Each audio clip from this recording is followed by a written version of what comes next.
que estamos seguros han bendecido y seguirán bendiciendo a millones de personas en el mundo entero que aman la palabra de Dios, que buscan una respuesta a las interrogantes de la vida, hacia dónde vamos, de dónde venimos, qué es lo que sucede en el mundo. Y tenemos en nuestras manos en esta mañana este libro maravilloso que se llama la Biblia, el cual nos transporta y nos puede seguir mostrando con certeza hacia dónde vamos, nos da una seguridad, una esperanza que el mundo no tiene, y que este conocimiento que Dios nos da a través de las Sagradas Escrituras es con el propósito para que nosotros lo compartamos también.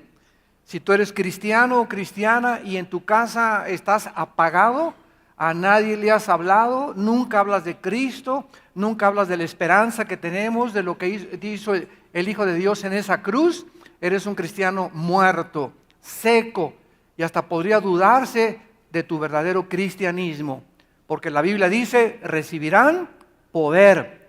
¿Cuándo? Cuando el Espíritu Santo venga sobre nosotros.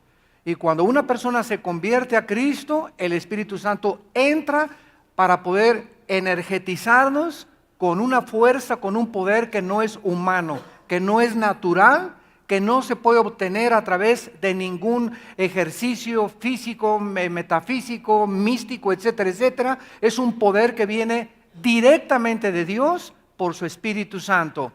Y este poder que Dios nos da es para poder hablar sin tener miedo de los hombres, sin tener temor de nadie, sin tener temor de la sociedad, sin tener temor de la familia, sin tener temor de los maestros. ¿Por qué? Porque no es un espíritu de temor, es un espíritu de valor. Entonces, si tú tienes realmente al Espíritu Santo, tú hablas de Cristo, de la esperanza que hay en ti, das testimonio, le hablas a tu familia y estás dispuesto a ir en contra de toda la corriente. Estás dispuesto a pagar el precio de la persecución, de la traición, calumnias, chismes, tantas cosas que se dicen contra todo el pueblo de Dios, porque estás seguro en quién has creído. Y estás seguro que Él guardará nuestro depósito también para aquel día. Vamos en esta mañana a abrir nuestras Biblias en el libro de Daniel, capítulo 2. Y hemos estado estudiando este libro maravilloso. Y vamos a ver en esta mañana el tema acerca de las profecías de los imperios mundiales. Hace aproximadamente 2600 años, un rey llamado Nabucodonosor, gobernando el imperio babilónico, que es actualmente geográficamente donde se encuentra la nación de Irak. Este hombre, Nabucodonosor, tuvo un sueño, y en este sueño él vio una estatua gigantesca, una imagen de una estatua gigantesca, y esta imagen tenía la cabeza de oro, los brazos y el pecho de plata, el vientre y los muslos de bronce, y las dos piernas de la estatua. Es muy importante que en este momento sí ya concentren su atención aquí, porque vamos a desarrollar toda esta conferencia impresionante que nos va a revelar exactamente la cronología de todos los imperios mundiales desde hace 2600 años, escucha, hasta que Jesucristo regrese. Dios nos pone en un orden perfecto, el orden de los gobiernos que van a suceder, para que cuando estos gobiernos y estos imperios comiencen a gobernar, nosotros sepamos que Dios nos lo dijo antes, con cientos de años de anticipación a través de los profetas hebreos. Entonces, las dos piernas de la estatua eran de hierro. Vean ustedes cómo se van devaluando los materiales. Oro, la cabeza, que es Babilonia. El pecho y los brazos de plata, que simboliza al gobierno de los medos y los persas, la alianza que hicieron para conquistar Babilonia. Después el vientre y los muslos de bronce representan el tercer reino, que la historia lo confirma, que fue el imperio griego bajo Alejandro el Magno. Los vamos a ir viendo con detalles. Y las dos piernas de hierro representan al gobierno del Imperio Romano. ¿Por qué dos piernas? Porque el Imperio Romano se dividió en Constantinopla y en Alejandría. Y lo interesante es que los dedos de los pies de la estatua, como lo vamos a ir viendo con muchos detalles, ya eran una mezcla de hierro de las piernas, pero ahora mezcladas con barro. Y sabemos nosotros que el hierro y el barro no se mezclan. Entonces dice la Biblia que la última forma de gobierno mundial, después del Imperio Romano, y lo vamos a certificar, a corroborar y a confirmar que históricamente en algunos momentos, después del Imperio Romano, vendría la última forma de gobierno mundial, que no sería Rusia, ni Estados Unidos, ni Francia, ni Alemania, ni China. La Biblia profetiza con absoluta certeza. No Walter Mercado, ni los astrólogos, ni la doctora Corazón, ni los gurús, ni los viajes astrales. La Biblia nos dice que antes de que regrese Cristo, la última forma de gobierno mundial será una confederación de 10 naciones, representadas por los 10 dedos de la estatua de la imagen del rey Nabucodonosor. Estas 10 naciones, como lo vamos a ver después en el capítulo 7, 8, 10 y 11 y 12 del libro de Daniel, estas 10 naciones van a ser gobernadas por el futuro dictador, malévolo, perverso, sanguinario y cruel más grande que la historia ha conocido, que la Biblia lo califica con el nombre de la bestia, y también se le da el nombre en las cartas de Juan como el anticristo. Entonces, este hombre, el anticristo, va a surgir de una de estas 10 naciones. No va a surgir de México, ni de Guatemala, ni de Honduras, no va a surgir de la China, no va a surgir del Asia. El anticristo va a surgir de una de estas 10 naciones que fueron la descendencia, o que fueron la extensión del Imperio Romano.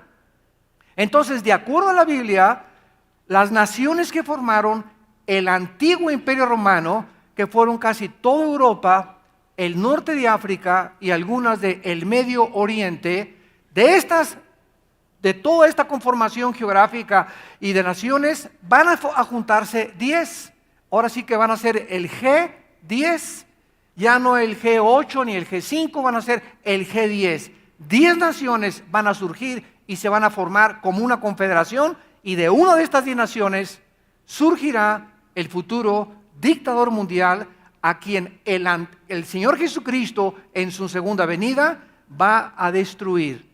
Entonces, qué interesante es poder adentrarnos en este maravilloso libro que es la Biblia, un libro de profecías tan asombrosas, tan claras, tan detalladas. Y nosotros que estamos viviendo en el siglo XXI, podemos dar testimonio de que todo este panorama y todo este escenario profético, geográfico, histórico, que hace miles de años los profetas hebreos nos describieron, está delante de nosotros. Y las naciones que la Biblia profetiza, que iban a comenzar a tomar la preeminencia política, económica y militar del mundo, son las naciones que en el siglo XXI en el cual vivimos están destacando y están formando parte como los protagonistas del último imperio mundial.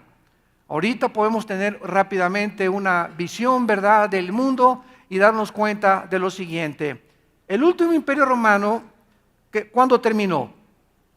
En el año 350-400 aproximadamente después de Cristo. Muy bien, el imperio romano, que fue el más sanguinario de todos, se dividió. Les voy a dar solamente un breve panorama de la historia para poder adentrarnos con profundidad en estas profecías. Este imperio romano, que duró 300, 400 años, hace 2000 años, ¿quién siguió después de este imperio romano? Porque han pasado 2000 años desde que el imperio romano sucumbió. Pero cuando nosotros usamos la palabra sucumbió o fue destruido, no estamos hablando de una forma clara, porque el imperio romano continúa vivo. El imperio romano, como decimos en México, es la misma gata, pero revolcada.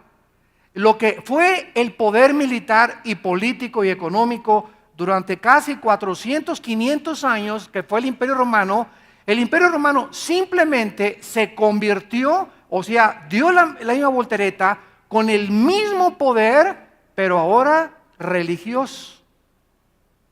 Del poder político se convirtió y se transformó en otra bestia, en un poder religioso.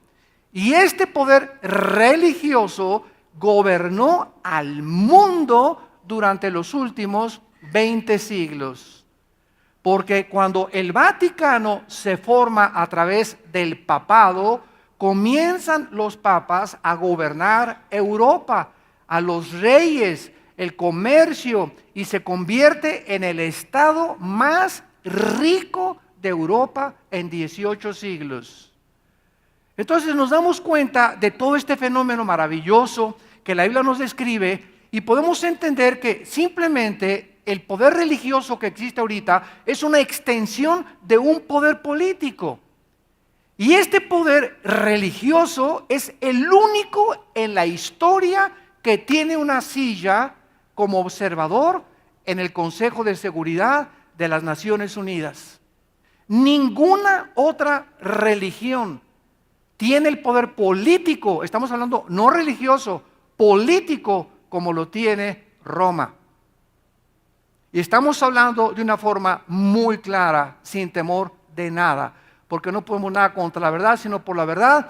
Y estamos mostrando claramente, ¿verdad?, de que de esta forma el poder religioso siempre ha estado unido al poder político para poder gobernar. Los políticos necesitan el poder religioso para obtener votos. Y si en un país cierta religión es la mayoría, el poder político lo necesita. Y si esta mayoría religiosa es musulmana o es católica o es judía, etcétera, etcétera, el gobierno tiene, ¿verdad?, que someterse a la mayoría si es que es un gobierno que se puede clasificar como democrático. Entonces, qué interesante es que ver durante 2000 años ha habido un poder religioso que viene del Imperio Romano y que sigue teniendo su centro o sus cuarteles generales en Roma. Y que se convierte en un poder político al mismo tiempo. Vuelvo a repetir, ninguna religión tiene poder político más que Roma. Y lo puedes corroborar y lo puedes comprobar a través de la historia. Esto es interesante porque hasta fines del siglo XIX, el Medio Oriente estaba gobernado principalmente por los turcos, por los otomanos. Y ya a finales del siglo XIX hubo un levantamiento, un movimiento del Espíritu Santo a través de varios hombres. Uno de ellos se llamó Teodoro Herzl, judío, que comenzaron a sentir la necesidad de regresar a Israel. Entonces llegamos al siglo XX y los ingleses, que tenían más o menos el control del Medio Oriente y se los quitaron a los musulmanes, los ingleses comenzaron a gobernar casi, es lo que se llama el colonialismo.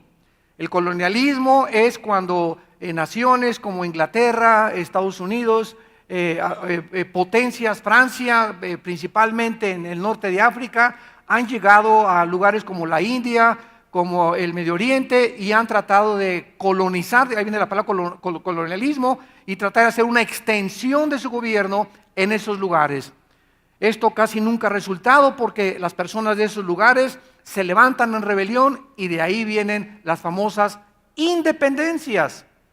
Y es interesante que a partir de 1940, escuchen esto, a partir de 1940, Irak, Irán, Siria, Israel, Jordania, las naciones que forman actualmente el Medio Oriente, fue hasta los 40 y después de los 40 que lograron su independencia. Y fue precisamente en 1948, el 14 de mayo, cuando la nación de Israel recobra, ¿verdad?, su independencia como un estado libre y soberano. ¿Por qué? Porque alrededor de ella, todas las naciones que la Biblia profetizaba que iban a formar parte de la última confederación en el Medio Oriente, en el Asia, en Europa y en América, tenían que existir. Y fue precisamente en esa época, en esa década de los 40, cuando se independizan todas estas naciones que acabo de mencionar. Muy bien, los ingleses estaban en el Medio Oriente y viene la Segunda Guerra Mundial. En la Segunda Guerra Mundial llegan las tropas aliadas, sobre todo en la invasión de lo que se llamó el día D, en las costas de Francia. Ahí en las costas de Francia llegaron los ingleses, llegaron los norteamericanos, llegaron los australianos también a tratar de penetrar por las costas de Francia, Alemania, y avanzar hacia Alemania para derrocar al ejército de los nazis. El general Rommel, que era el general encargado de Hitler, de toda la estrategia y logística en el norte de África, comenzó a distraer al ejército alemán para que Hitler creyera que la invasión no iba a venir en las costas de Francia, sino iba a venir por otro lado. Entonces Hitler deja en las costas de Francia algún pelotón de soldados, pero unos búnkers impresionantes, con ametralladoras y todo, para que solamente protegiera que no fuera a llegar el enemigo. Bueno, el día D involucró a más de 100,000 soldados. Murieron más de 50,000 soldados en el desembarco de las costas de Francia en el día D.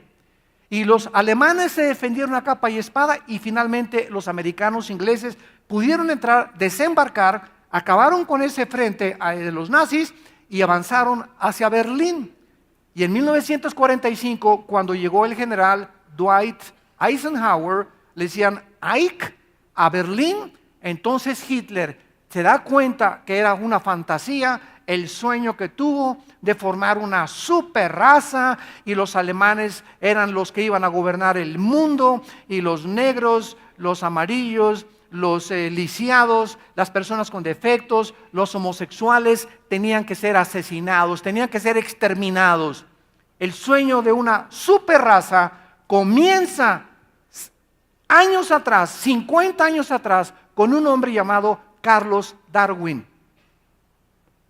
Cuando Carlos Darwin escribe el libro El origen de las especies, este hombre, este naturalista inglés, botánico, y le encantaba la investigación científica, cuando fue a las islas de los Galápagos, cerca de Costa Rica, a investigar todas las mutaciones que podía encontrar, que no encontró absolutamente ninguna mutación de una especie a la otra.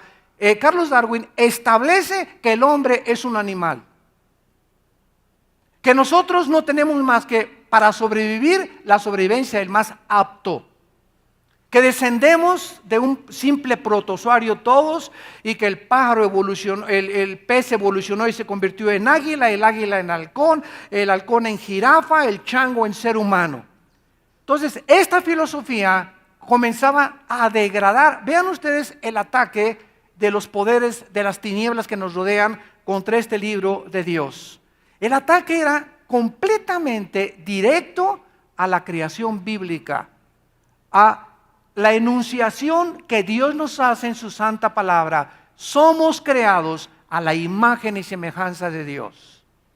No somos ni descendemos de los animales. No somos animales más evolucionados. No somos el resultado de un accidente. Somos el resultado de una creación directa de Dios. Entonces era natural que Satanás, sabiendo que el tiempo le queda corto, el siglo XX se inicia con la filosofía del darwinismo o de la evolución. Esta filosofía la absorbe Sigmund Freud, el padre del psicoanálisis.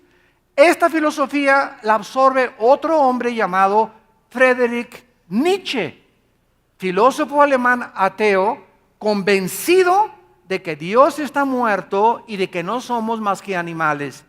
Entonces, la filosofía de Carlos Darwin y de Friedrich Nietzsche invadieron y permearon Europa, las universidades y las mentes de los intelectuales. Y entonces Adolfo Hitler tenía como 30, 35 años de edad cuando comienza a leer los libros de Nietzsche.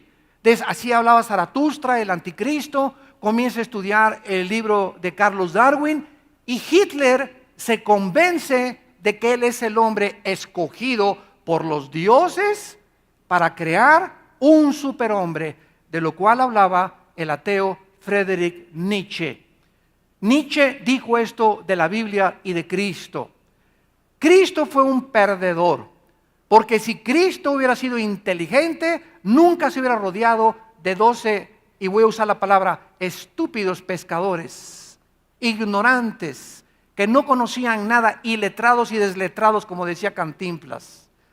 Entonces, de acuerdo a Nietzsche, ¿verdad? El hombre no puede ser humilde, el hombre no puede ser manso, porque te ve en la cara. Y si muestras debilidad y eres un hombre manso y humilde, no vas a sobrevivir. Para Nietzsche, el hombre verdadero era un hombre que no podía ser humilde ni manso, tenía que ser un hombre que no podía tener creencias, no podía creer en Dios, tenía que apoderarse de sí mismo, y el hombre era capaz, de acuerdo a la filosofía de Nietzsche, de conquistar el mundo, de poder crear un superhombre y de poder llegar verdaderamente a mejorar y a restaurar el mundo y el universo. Qué triste que Friedrich Nietzsche, antes de los 50 años, lo hayan tenido que intervenir y meterlo a un hospital psiquiátrico. Qué triste que a los 50 años se vuelva homosexual. Qué triste que a los 50 y tantos años antes de que él se muriera, sus últimas acciones fue irse contra un piano y comenzar a gritar como loco que él era Dios. Aquel que perseguía a alguien que no existía, se enojó contra alguien que no existía. Porque esta es la irracionalidad del ateísmo. Cuando yo hablo con los ateos, la mayor parte de ellos están enojados contra alguien que no existe. Virgen del Carmen. Están enojados contra alguien que no existe. Entonces digo, si yo sé que no existe el mitototauro, porque si tú crees en el mitototauro, pues créalo tú y punto, ¿verdad? Yo no me enojo porque no existe. Pero qué cosa más contradictoria y qué irónico, ¿verdad? Que la mente atea puede estar enojada contra alguien que no existe, como dijo Jean-Paul Sartre en la década de los 60, el padre del existencialismo francés. Llego al final de mi vida y le dice a su hija, descubriendo que he luchado contra algo que no existe, yo mismo filosóficamente, dice Sartre, soy una contradicción de la misma lógica elemental. Entonces Hitler se descubre, ¿verdad?, que está acabado totalmente, y con su esposa Eva Braun, en el búnker que hizo en Berlín, agarra una pistola y se da un balazo. Parece que la mató también a Eva Braun o la envenenó, pero llegaron los aliados a Alemania, a Berlín, 1945, y encuentran un panorama devastador.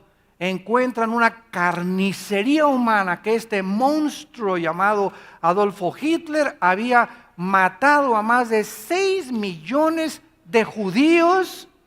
Escuchen, 6 millones de seres humanos que no tenía guerra contra ellos. En aquel tiempo los judíos no tenían ni ejército ni tierra. ¿Qué fue lo que hizo que Hitler se volviera con ese odio contra los judíos?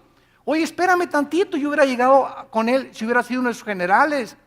Oye, Führer, nuestra guerra es contra Inglaterra, nuestra guerra es contra Rusia y nuestra guerra es contra los Estados Unidos de Norteamérica.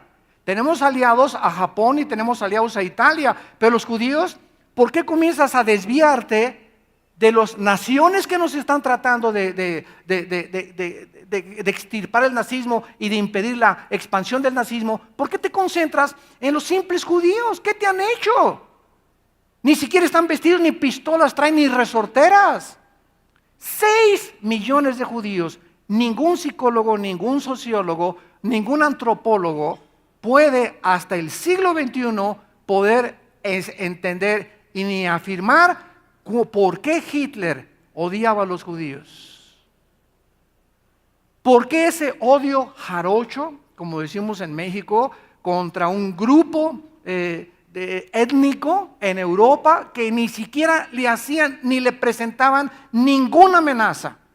Porque ningún judío, ni los polacos, ni en Austria, ni en Alemania, los judíos de todos esos lados, ninguno de ellos jamás ni siquiera intentaron un golpe de Estado, ni una revolución en contra de los nazis, ni anteriormente, menos cuando estaban completamente dispersados por todo el mundo. Solo la Biblia nos puede dar respuestas a estos misterios de la historia, a estos misterios de la ciencia, donde no se puede penetrar más que a través de la revelación del Espíritu de Dios. Entonces llegamos a 1945 y ¿quiénes fueron los triunfadores? Estados Unidos, Inglaterra y Rusia. Entonces estas tres naciones se levantan vencedoras de la Segunda Guerra Mundial. Alemania se encuentra devastada, completamente devastada. Japón lo mismo. Después de las bombas atómicas en Hiroshima y Nagasaki, Japón se encuentra, ¿verdad?, paralizado totalmente. Mussolini, que se había aliado con Hitler, lo cuelgan ahí en la plaza en Italia, lo arrastran. Tuvo el mismo final que tuvo Muammar Gaddafi en Libia. El pueblo se le aventó encima, lo apuñalaron, lo violaron, lo colgaron y casi lo queman vivo a Benito Mussolini. Entonces se levanta en el mundo una nación que son los Estados Unidos de Norteamérica, como la potencia más grande económica, política y militar del siglo XX. 4 años después, más o menos como en 1950, se levanta otra nación, la Unión de Repúblicas Soviéticas. Y entonces Rusia comienza a competir. Ahora sí vamos a seguir con cuidado esto para ver la exactitud de las profecías bíblicas. Rusia comienza a competir con los Estados Unidos y en lo que se consideró y se llamó en la historia como la Guerra Fría. ¿Por qué fría? Porque ninguno se disparó. Era una guerra de ataques, de verbales, esto y el otro, y de conquistas. Hubo un problema gravísimo en los 60 cuando Nikita Khrushchev manda misiles a Cuba y el presidente John Kennedy, antes de ser asesinado, muy valientemente le dice a Khrushchev: o saca los misiles o aquí estalla la Tercera Guerra Mundial.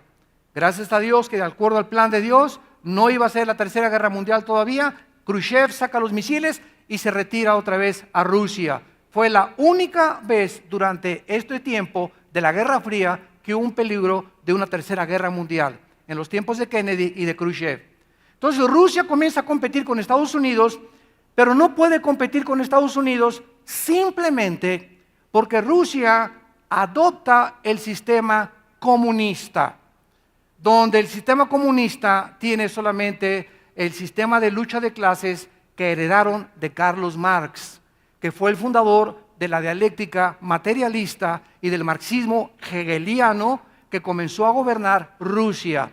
Rusia comienza a entrenar maestros y a mandarlos a las universidades de Europa y a las universidades de Estados Unidos para poder comenzar a influir en las ideas comunistas a los estudiantes universitarios y a los intelectuales también, los cuales comenzaron a seguir de una forma desesperada esta idea de Rusia. Y entonces tenemos que el siglo XX está considerado, santos de Dios, a través de toda la historia, el siglo donde más ateos han surgido. Antes del siglo XX tenemos a Blaise Pascal, cristiano, Isaac Newton. Restrígale los libros de Isaac Newton a tu maestro de la universidad, ateo, porque dicen que los que creen en Dios son de menos inteligencia. Los más grandes físicos matemáticos, Blaise Pascal, Isaac Newton, Louis Pasteur, Maxwell, todos los que descubrieron las grandes leyes de la gravitación, de la electromecánica, del espectro electromagnético, etcétera, etcétera, todos ellos eran cristianos. Y las más grandes universidades de Estados Unidos, Princeton, Yale, Harvard, fueron fundadas por pastores, para entrenar pastores y líderes cristianos que fueron al mundo entero a llevar este mensaje glorioso de que Dios en Cristo estaba no tomándonos en cuenta nuestros pecados, reconciliándonos con Él a través del derramamiento de la sangre del Hijo de Dios. Pero este mensaje no quería ser aceptado para las mentes intelectuales. Y estas universidades, Princeton, Yale, Oxford, Harvard, que eran los bastiones del cristianismo, ahora son los centros más grandes del ateísmo, el humanismo, el escepticismo y el evolucionismo. Yo, aunque le dieran una beca a mi hijo en Harvard, yo no lo mandaba aunque lo becaran, porque iba a salir un diablo inteligente nada más. Prefiero un santo bruto a un diablo inteligente. Durante todo este tiempo, Estados Unidos ocupó, repito, la supremacía militar, política y económica del mundo. Y en 1989, esto es maravilloso porque estamos leyendo un libro que es Daniel, que nos explica que no iba a haber, después de Roma, otro imperio hasta las 10 naciones que se conformaran y que están ante nuestros ojos, y los vamos a ver más adelante. En 1989, un hombre llamado Mikhail Gorbachev, el líder de la Unión de las Repúblicas Socialistas Soviéticas, va al Vaticano y le concede una cita a Juan Pablo II, en aquel tiempo Papa de Roma. Y Mikhail Gorbachev, usando, ¿qué cosa? El poder religioso más grande que hay. Nadie compite con Roma en el poder religioso. Se muere el archipriota de Chipre o el líder ortodoxo y ni quien vaya al entierro. Se puede morir el líder de los musulmanes ni quien vaya al entierro. Se puede morir el líder de los de judíos o rabinos, van a malos rabinos. Pero se muere un jefe de Roma y va el mundo entero, y los gobernantes del mundo entero van a rendirle honores, políticamente hablando. Mikhail Gorbachev va al Vaticano, y entonces desde el Vaticano, usando el Vaticano como un trampolín, muy inteligente Gorbachev, ¿saben lo que dijo? Al público en general, naciones del mundo, escúchenme. Quiero reconocer aquí mismo en el Vaticano, enfrente del líder más grande religioso que hay, quiero reconocer que fracasó el sistema comunista en Rusia. ¿Por qué? Porque nos aislamos del capitalismo. Sacamos a Dios de nuestras escuelas y sacamos a Dios de las iglesias. Y hemos llegado a comprender, esto fue en 1989-90, cuando comenzó a derribarse el muro de Berlín en Alemania, que fue el absurdo más grande, ¿verdad? Dividir a una nación en Alemania Oriental, Alemania Occidental, la comunista y la libre. Bueno, el muro se derriba después de estas cosas que sucedieron en Rusia, y Gorbachev dice: cometimos el error de aislarnos del capitalismo. Tenemos 10 años, o sea, de 1980 al 90, es lo que dio a entender Gorbachev, Rusia se estaba desmoronando económicamente. Pero con un frente ante el mundo de no, los rusos y esto y el otro, no era cierto, no era cierto, no era cierto. Era la pura pantalla, la pura cortina de humo. Entonces Gorbachev acepta su fracaso y dice: vamos a cambiar completamente ya. Vamos ya a tener negocios con los países capitalistas y vamos a permitir que las religiones de todo el mundo regresen a Rusia. A esta política Gorbachev le llamó la perestroika. Y el mundo fue sacudido al darse cuenta, ¿verdad?, que pues Rusia se estaba derrumbando, se derrumbó, y siguió prevaleciendo Estados Unidos como la primera potencia, nunca como un imperio babilónico, medo-persa, griego, romano. Estados Unidos fue una supremacía política, económica y militar, pero siempre que Estados Unidos, y no estoy defendiendo a Estados Unidos ni a ninguna nación, porque tenemos nuestra ciudadanía nosotros en Cristo, y amamos todas las naciones, amamos a árabes, amamos a sirios, a musulmanes, a palestinos, a americanos y a todos. El cristiano no puede ser racista. Si eres racista, búscate otro sistema de pensamiento, porque el cristianismo es antirracista y no nos consideramos ni estamos orgullosos de ninguna nación. Simplemente Estados Unidos, las naciones que llegaba a conquistar, se retiraba y dejaba que siguieran. No hay ninguna nación que tenga la bandera norteamericana y que diga es una colonia de Estados Unidos en el siglo XXI. Lo que sí hizo Rusia. Rusia llegó a Europa y conquistó Austria y Polonia y todas esas cosas, y las quería, ¿verdad?, el nazismo apoderarse y gobernar a ellas completamente.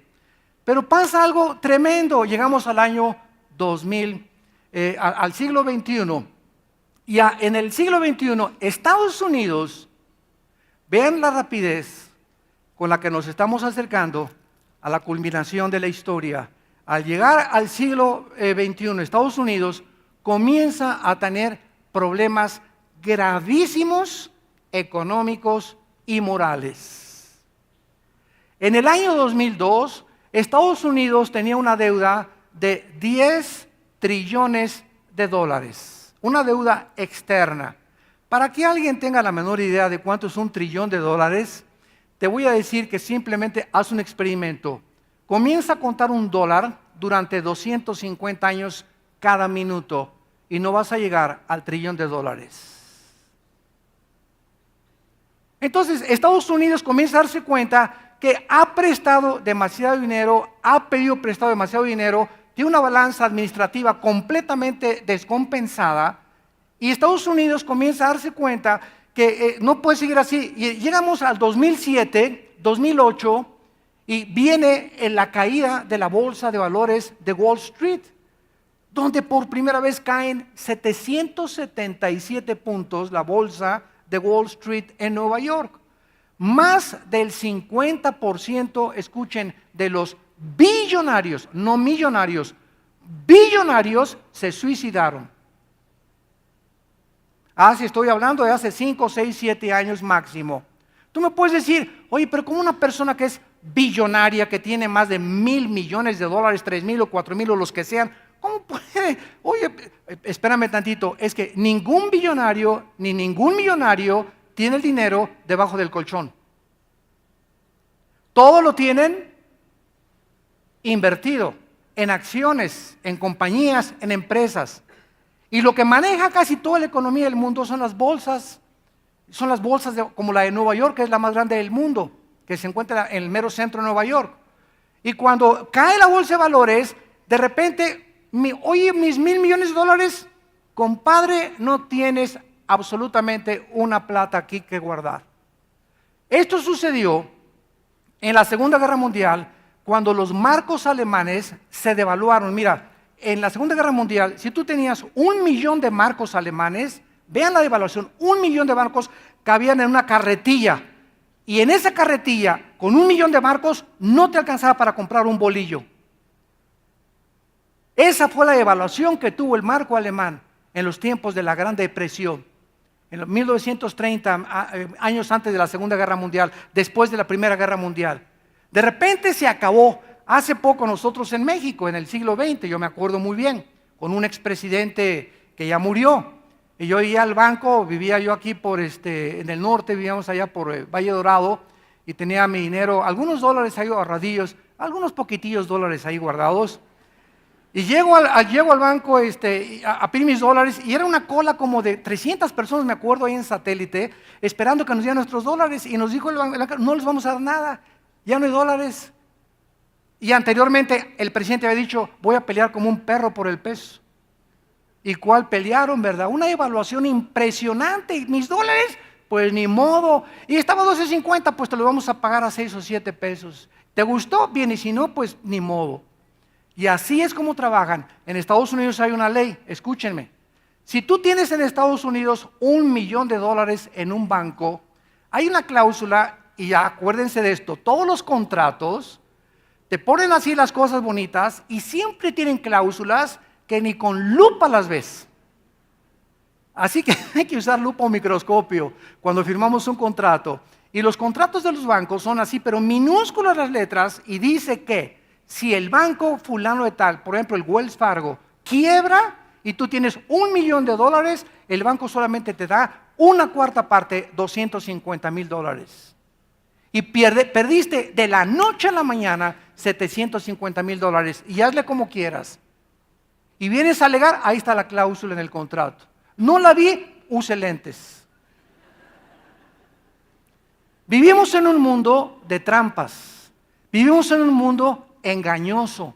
Vivimos en un mundo, Jesucristo lo dijo, rodeados de lobos, donde los seres humanos están unos a otros tratando de explotarse, de quitarle a alguien y enriquecerse a otros, tanto gobiernos como familias, como personas, como talleres mecánicos, como abogados, como ingenieros. Es una jungla en la que la Biblia describe al ser humano y el mundo que nos rodea. Y este es el mundo que en realidad estamos nosotros abriendo los ojos y descubriendo que es verdad. Y en este mundo que vivimos, Jesucristo nos da una orden: sean mansos como las ovejas, prudentes como las serpientes, inteligentes y sabios como las palomas. ¿Por qué compara Dios Cristo a una serpiente? Para que imitemos no el veneno de la serpiente. La serpiente tiene una cualidad que es la prudencia. ¿Sabe lo que es la prudencia? Pensar 3 veces antes de tomar una decisión. Una persona prudente es la persona que dice: me voy a casar, pero espérame, chiquito, te voy a llevar primero con mis papás. Después que te pase la báscula mi papá y mi mamá. Después voy a orar y le voy a decir: Dios, si con cara de John Travolta se quiere casar conmigo, Padre, y yo te quiero amar con todo mi corazón, llévatelo. Si tú haces todas estas cosas y no imprudentemente, de una forma impulsiva, compras ese coche, compras esa casa y te casas hacia lo loco, vas a lamentarte, porque eres una persona que no piensas antes de tomar una decisión. Y todas esas personas son las personas que vemos ahora arrepentidas, ¿verdad? Lamentándose, muchas sin dinero, muchos han perdido ahorros, muchos han hecho compras que no debían haber hecho, muchos quieren enriquecerse antes de tiempo o toman el camino equivocado para lamentarse después y llorar en las penitenciarías y en las cárceles. Y esta es la situación que vive el ser humano. Entonces llegamos al siglo XXI, donde Estados Unidos, ante nuestros ojos, ahorita Estados Unidos ya abandonó a Europa. ¿Cómo lo sabemos? Hace algunos meses, el presidente nuevo de Rusia, Vladimir Putin, ¿qué es lo que quiere hacer? Volver a levantar la Unión de Repúblicas Socialistas Soviéticas, que quiere despertar al oso que estaba dormido o invernando. Y el primer paso es la invasión de Ucrania. Y llega Putin a Ucrania con las tropas rusas sin ningún uniforme. Digo, todos sabían que eran rusos, por favor, ¿verdad, Putin? Ni que éramos ciegos. Y comienzan, ¿verdad?, a rodear Ucrania. Pero el punto principal de Putin no era tanto Ucrania, sino Crimea, que es el puerto que está junto al mar Negro y que es el único puerto naval, el único que puede tener Putin para poder tener una flota militar rusa ahí en Crimea, en ese puerto, y el otro puerto que tienes junto a Siria. Por eso cuando se decidió atacar a Siria, al presidente Assad, para la matazón que están haciendo, no pudo intervenir nadie, porque Rusia defiende a Siria. Y a Rusia no le conviene que derroquen a este presidente, porque ahí se encuentra la segunda base naval de Rusia para conquistar el mundo, si es que está en los planes, y estamos seguros que lo está, de este presidente de Rusia actual. Entonces él entra a Ucrania y desgraciadamente Ucrania no pertenece a la OTAN. ¿Qué es la OTAN? La Organización de Países del Tratado del Atlántico del Norte. Esta organización, que se fundó en 1949, se fundó con el propósito de impedir que ya los rusos, después de la Segunda Guerra Mundial, trataran de comenzar a conquistar las naciones de Alemania, de Europa. Entonces, muchas naciones de Europa se unieron a la OTAN y es una confederación de naciones donde si atacan a una, todas las demás naciones la van a defender. Es el pacto que existe bajo la OTAN.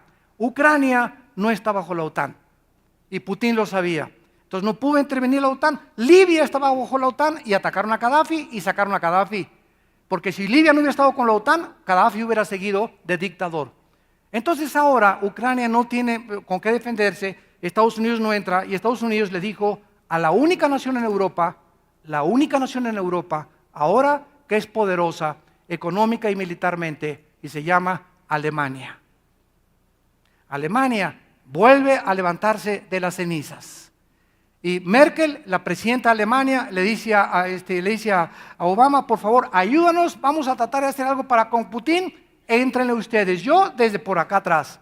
Pero Estados Unidos ya, el año que entra, a todos los soldados que quedan en Afganistán, se los regresa, ya sacó a los de Irak. Estados Unidos ya no tiene ante nuestros ojos el poder político, económico y militar del mundo. Lo tiene Europa. Y ahora Europa está compitiendo con la China. Ahorita en el Asia ya se inició una guerra fría entre Tailandia, Vietnam, Camboya, Malasia, Japón y la China por el mar que está en medio de estas islas. China está así grandísima, enfrente tiene Tailandia, las Filipinas, abajo está Vietnam, enfrente la Malasia con todas las demás islas, y hay un mar que es internacional, que está en medio. China, como es ahorita el poderoso, agarró y metió sus barcos pesqueros a ese mar internacional, llegaron los filipinos, llegaron los tailandeses y dijeron, oh, este territorio es de nosotros, y agarraron mangueras como de los de bomberos, los chinos, los barcos, y comenzaron a todos los marineros, porque no pueden dispararles ni matarlos, a arrojarlos al mar. Y entonces comenzó a protestar el gobierno de Tailandia, el gobierno de Taiwán, el gobierno de Filipinas contra la China, y China dice, ¿y qué? Éntrenle, ni quien le entre. Japón se está recuperando, todas estas naciones asiáticas están comenzando a resurgir. Entonces se encuentra ahorita China ocupada con eso, ¿verdad? Corea del Norte está tratando de conquistar y recobrar Corea del Sur. Corea del Norte es comunista, atea, Corea del Sur es cristiana. Estados Unidos tiene las últimas bases militares en Corea del Norte y Francia tiene las últimas colonias, bases militares en África del Norte. Y el panorama que la Biblia nos da es el siguiente: Europa vuelve a resurgir. De las dos piernas de la estatua de Nabucodonosor hay 10 dedos. Y en 1957 se formó el Tratado de Roma, donde las naciones de Europa, guiadas por un hombre muy sabio francés, Jacques Delors, comienza a planear una Europa unida. Comienzan a reunirse y ya tienen un euro, ya tienen una presidencia europea que están completamente cambiando de vez en cuando, cierto tipo número de años, ya tienen un consejo europeo, pero desgraciadamente hace algunos años España, Portugal, Italia y Grecia se comienzan a hundir económicamente. El Banco Europeo ya no tiene dinero para poder financiarlos, queda Alemania y Alemania dice, pues yo ya no le entro porque si le entramos nos desfondan, nos quedamos ya sin dinero. Entonces Europa ahorita se encuentra en una situación grave, una crisis, donde tampoco pueden ayudar a los de Crimea ni a los de Ucrania. Entonces Putin, un hombre inteligentísimo, un estratega, él era de los directores de la KGB, el servicio secreto de Rusia, Putin antes de ser presidente. O sea, es un militar con una mente entrenada, es campeón de judo, tiene cinta negra, segundo dan en judo, este hombre, campeón de ajedrez también, es un hombre analítico, un hombre que planea, un hombre que muy prudente y sabe a dónde mover las piezas. Ahorita le voy a dar jaque mate, aquí meto el caballo, aquí meto el alfil. Es un estratega militar, él sabe lo que está haciendo y lo está haciendo poco a poquito. Y está esperando la respuesta de las blancas, ¿verdad? Él tiene las piezas negras del ajedrez, está esperando cómo mueven las blancas para poder mover las negras. Pero como es un estratega inteligente, él sabe que no puede ahorita apoderarse de Lituania, de Bosnia, ni de Latvia, que son naciones que están al norte, que están casi en frontera con Polonia. No puede conquistarlas ahorita porque estas tres naciones van a formar parte de la OTAN ya en estas semanas o en estos meses.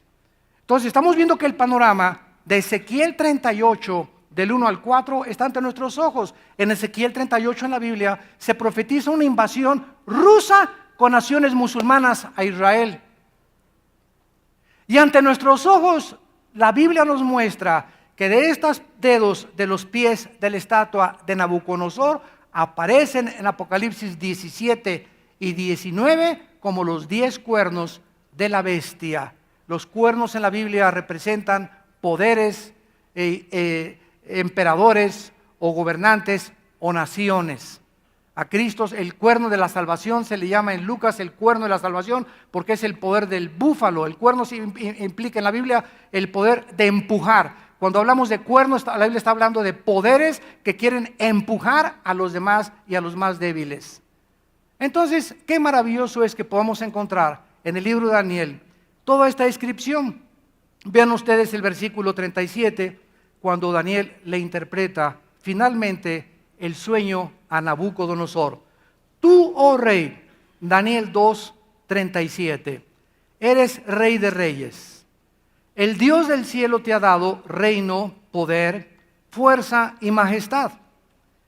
Y donde quiera que habitan hijos de hombres, bestias del campo y aves del cielo, Él los ha entregado en tu mano. Vean la soberanía de Dios. Y te ha dado, es Dios el que le permitió a Nabucodonosor tener dominio sobre todo. Tú eres la cabeza de oro. Daniel le dice, esta es la interpretación. Ya vimos en las clases pasadas, en las conferencias pasadas, que Nabucodonosor, cuando tuvo este sueño, le mandó a hablar a los bisabuelos de Walter Mercado, astrólogos, gurús, a todos místicos, todas esas personas, ¿verdad?, que dicen que tienen profecía y que conocen el futuro. Ninguno pudo en Babilonia más que Daniel, porque el sueño de Nabucodonosor se lo había dado Dios, para que Daniel fuera congraciado con el rey, para que Nabucodonosor contratara a Daniel, lo tuviera cerca, y para que Daniel pudiera influir en los magos y astrólogos y brujos y mostrarles quién es el verdadero Dios, en las formas como actúa nuestro papá, nuestro Rey de Reyes y Señor de Señores. Entonces, Él es la cabeza de oro. Dice el versículo 39, después de ti se levantará otro reino inferior al tuyo. Señores historiadores que nos escuchan ahorita, también por internet y por la televisión, ¿qué imperio siguió al imperio babilónico? De acuerdo a la historia, los medos y los persas hicieron alianza y derrocaron a el reino de los babilonios. Este fue el que siguió después de Babilonia. Y luego un tercer reino de bronce. ¿Quién fue este reino tercer de bronce? Alejandro el Magno. A los 21 años de edad se convierte en un conquistador y en menos de 10 años Alejandro el Magno conquista casi toda Europa, el norte de África y el Medio Oriente. Alejandro el Magno muere en Babilonia, en lo que es ahorita Irak. Otra vez Irak vuelve a surgir, en las próximas clases lo vamos a ver, vuelve otra vez a surgir en la historia a final del siglo XX, XXI, como una nación en la que la atención está siendo concentrada en Irak, en Irán, en Siria, en Jerusalén, en Israel, donde la Biblia dice que terminará la raza humana en la Tercera Guerra Mundial. Entonces, qué interesante que fue el tercer reino, Grecia, el que siguió a los medos persas. ¿Y quién siguió a los medos persas? Y el cuarto reino, versículo 40. El cuarto reino, ¿quién fue? El Imperio Romano, de acuerdo a la historia. Cuando Daniel escribió esto, lo escribió con más de 700, 800 años de anticipación. Más de 700, 800 años de anticipación antes de que ni siquiera nadie se imaginara que iban a haber solamente 4 imperios de acuerdo a la Biblia, que iban a pasar 2000 años sin que ninguna nación ni ningún imperio volviera a resurgir. Los otomanos intentaron, fracasaron. Los ingleses intentaron, fracasaron. Estados Unidos nunca fue un imperio mundial, tuvo la preeminencia política y económica, y hasta el siglo XXI no ha vuelto, como la Biblia lo profetizó, a resurgir un imperio mundial, hasta que se una estas 10 naciones representadas por los dedos de los pies de la estatua de Nabucodonosor, y van a formar parte del antiguo imperio romano. En otras palabras, va a haber 5 naciones de Europa que se van a unir, las más fuertes, con 5 naciones del Medio Oriente. ¿Recuerdan las piernas de la estatua? Constantinopla y Alejandría, que es el Medio Oriente y el Oriente, Europa y el Medio Oriente. Y el barro representa al Medio Oriente, el hierro representa a Europa. Y dice aquí que no se van a unir. Claro que no, porque en el Medio Oriente la política no es la que tiene la preeminencia. En el Medio Oriente es la religión. En el Medio Oriente son religiosos, jarochos, mochos, recocochos. Y la religión es sobre la política. Ahí si eres presidente eres religioso. Y en el Occidente no. Aquí están separando, ¿verdad?, la iglesia y el Estado, dos cosas diferentes, pero en el Medio Oriente es completamente diferente. Por eso son fanáticos los radicales musulmanes de la religión, al grado de subirse a un avión e irse contra una torre en el nombre de su Dios al que ellos veneran. Porque la religión para ellos es la garantía del cielo después de esta vida. Entonces se van a unir. Ahora, para terminar, porque no tenemos ya mucho tiempo, qué interesante es esto. ¿Por qué se va a unir el Medio Oriente y Europa? Y Estados Unidos está haciéndose a un lado, Inglaterra también. Inglaterra ya tampoco tiene poder. En Inglaterra hay más mezquitas musulmanas que iglesias cristianas. Y en Francia, Holanda y Alemania hay más musulmanes que europeos. La tasa de crecimiento en Europa es casi del 0.02. Los musulmanes están como conejos reproduciéndose, y de acuerdo a las estadísticas, en 15, 20 años, si el Señor no ha regresado, los musulmanes gobiernan Europa. Por la multiplicación, porque ya no hay, ahorita la población de Europa es puros viejitos. Si tú vas a España, el 50% de los jóvenes en España no tienen trabajo. No hay fuentes de trabajo. Y están llegando a España, ¿verdad?, de Marruecos, de Portugal, de todos lados a buscar trabajo. No hay trabajo, y se dedican a qué cosa, ¿verdad? Se dedican a robar, se dedican al fraude, se dedican a otras cosas.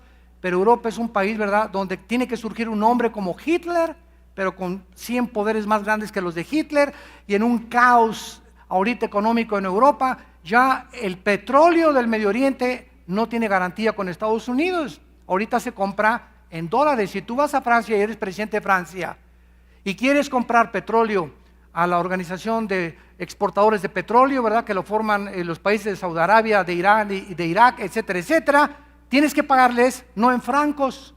Quiero comprar petróleo aquí en mis francos. No, tienes que pagar en dólares. Si eres español y quieres comprar petróleo, en dólares. Si eres alemán, en dólares. La venta del petróleo es en dólares. Y estos países están tratando de que ya no se usa el dólar para comprar el petróleo, sino el euro. Entonces, forzosamente Europa se tiene que unir al Medio Oriente para que el Medio Oriente le garantice el flujo del petróleo a Europa. Europa pueda levantarse, porque Estados Unidos ya no puede levantar a nadie ni a sí mismo, y pueda entonces ya unirse. Y cuando estas 10 naciones, para terminar, cuando estas 10 naciones se unan, damas y caballeros, nosotros, la iglesia, ya no estamos aquí. Cuando se unan las 10 naciones, surge el anticristo, nunca antes. Es imposible estar diciendo que el anticristo es el rey de España o el rey de aquí. No sabemos hasta que venga esta unión de 5 países del Medio Oriente y 5 de Europa. Padre, gracias por tu palabra. Gracias, Señor, por ponernos de una forma cronológica el orden de los tiempos. Gracias, Señor, porque tú eres Dios. Tu palabra dice: no temas, porque yo estoy contigo. No desmayes. Yo soy tu Dios que te esfuerzo. Y dice el Señor: ¿quién proclamará lo venidero? Lo declarará y lo pondrá en orden delante de mí, como hago yo desde que establecí el pueblo antiguo. No teman ni tengan amedrentamiento de nada. Ustedes son mis testigos. No hay Dios sino yo. No hay fuerte, no conozco ninguno. Dios de nuestros padres, Abraham, Isaac y Jacob, te veneramos, te adoramos, te honramos y te damos gracias por la muerte de tu Hijo Jesucristo, que en una cruz manifestó el amor que tú nos tienes, pagando Él la cuenta de pecados que nosotros jamás hubiéramos podido pagar con nuestras buenas obras. En esta mañana muchos de ustedes no tienen esta esperanza. Ustedes que nos ven por la televisión, les invito también a que hagan esta oración, invitando a Jesucristo a sus vidas, para que conozcas la verdad y la verdad te haga libre. Señor Jesús, dile: te pido perdón por mis pecados. Gracias por habernos dejado un manual para vivir que se llama la Biblia. donde podemos encontrar las respuestas, donde podemos encontrar el maravilloso plan que tienes para mi vida, que moriste en mi lugar en una cruz, en la persona de tu Hijo Jesucristo. Te pido perdón por mis pecados. Te pido, Señor Jesucristo, que entres a mi corazón como mi Señor y mi Salvador, y me des el Espíritu Santo en este instante para tener el poder de nunca ser un cobarde, sino ser un verdadero hombre, una mujer verdadera de Dios, guerreros del ejército del Dios viviente, porque tú vas delante peleando todas nuestras batallas en Cristo Jesús. Amén, amén y amén. Alabado sea el nombre de Jesús. Alabado sea el nombre de Jesús.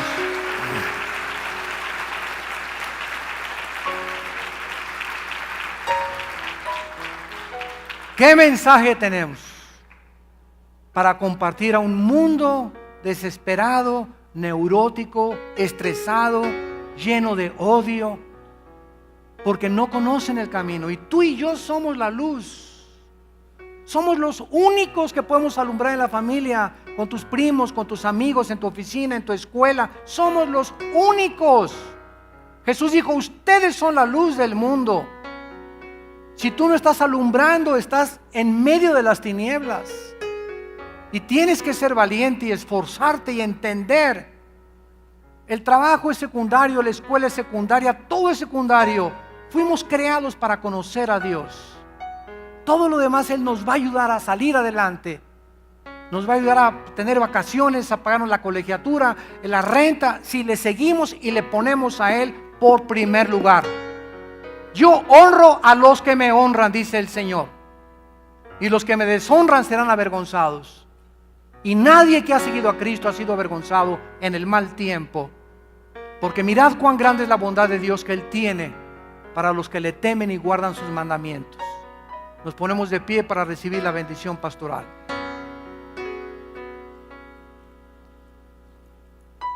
Si quieres extender tu mano hacia este lugar, hazlo en señal de que recibes esta bendición. Si no, no hay ningún problema. Que Dios bendiga tu vida y tu matrimonio. Que Dios bendiga a tus hijos. Que Dios bendiga el fruto de tu vientre. Que Dios bendiga a tus padres. Que bendiga a tus animales domésticos, tu entrada y tu salida. Que Dios bendiga tus alimentos. Que Él te guarde cuando salgas a la calle y regreses a casa, porque a sus ángeles mandará que tu pie no tropiece en piedra.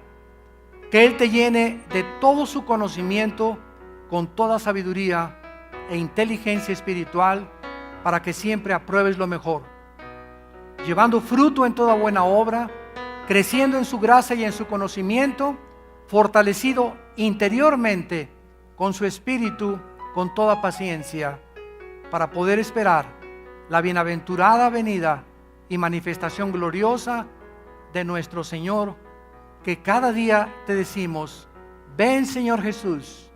Tu esposa te dice: ven. Y los que tengan sed, vengan a beber de esta agua que Dios les ofrece gratuitamente. Que ponga Dios paz sobre tu vida en el nombre de Jesús. Amén. Que Dios los bendiga a todos.